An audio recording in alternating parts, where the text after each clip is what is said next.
गजब गजब के लोग बजग में स्वार्थ भय समाज हो। दुख में कहाँ बा केहू सधतिया, ई दुनिया में आज हो।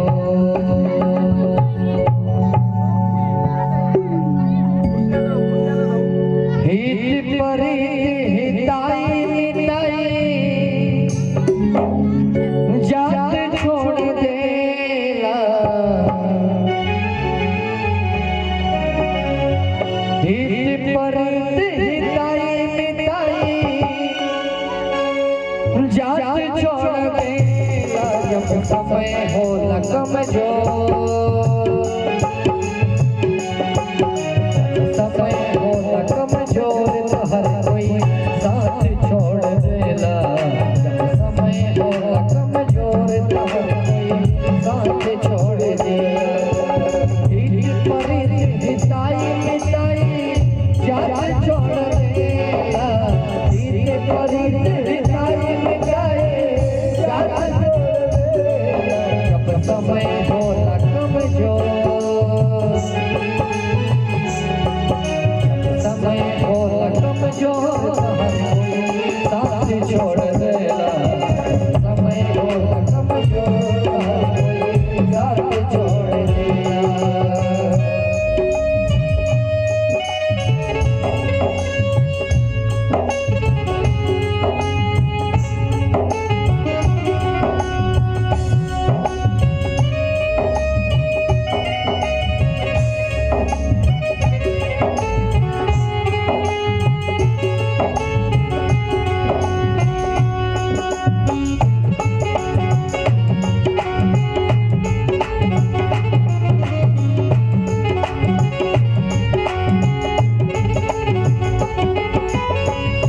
बनला के 10 गो साथी, बिगड़ला के कोई ना।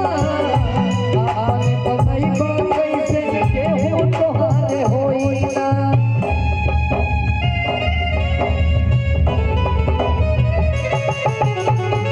बनला के 10 गो साथी, बिगड़ला के कोई ना। आने बनैबा कैसे केहू तोहारे होई ना।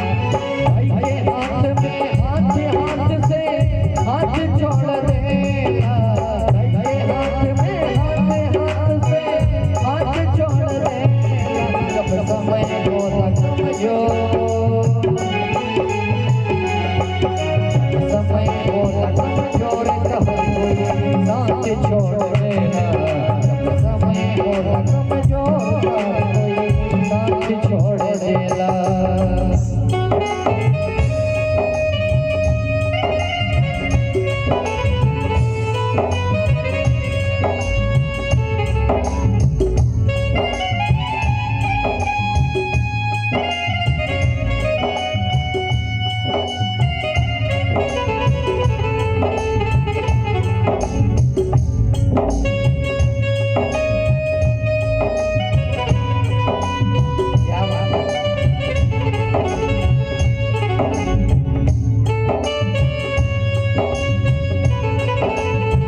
कर्ता महोदय जिनकी तरफ से हनुमान जी महाराज के दरबार में ढेर सारा चढ़ावा है। आपका समय अगर कमजोर हो जाएगा सबको ही आपका साथ छोड़ देगा पंडित जी। इस दुनिया में आपके पास अगर धन दौलत है तो आजकल के समय में बहुत कम ऐसे लोग हैं, बहुत कम ऐसे इंसान हैं जो निस्वार्थ किसी से जुड़े हुए। अगर कोई किसी से जुड़ा है तो उसमें भाई मेरे स्वार्थ जरूर जुड़ा है। कभी वही समझाते और कहते हैं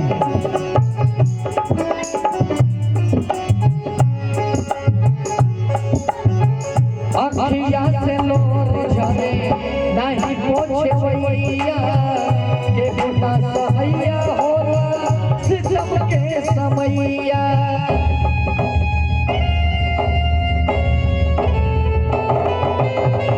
अखियाँ से लोर झरे नहीं पोछे वैया के बुना सहैया होला सितम के समैया। हर करम रीति और रिश्ता नाथ जोड़ देला, हर करम रीति और रिश्ता नाथ तोड़ देला। सब समय होला कमजोर, समय होला कमजोर हर कोई साथ छोड़ देला। समय होला कमजोर हर कोई साथ छोड़ देला। हिताई मिताई जान छोड़ देला, हिताई मिताई जान छोड़ देला। समय होला कमजोर।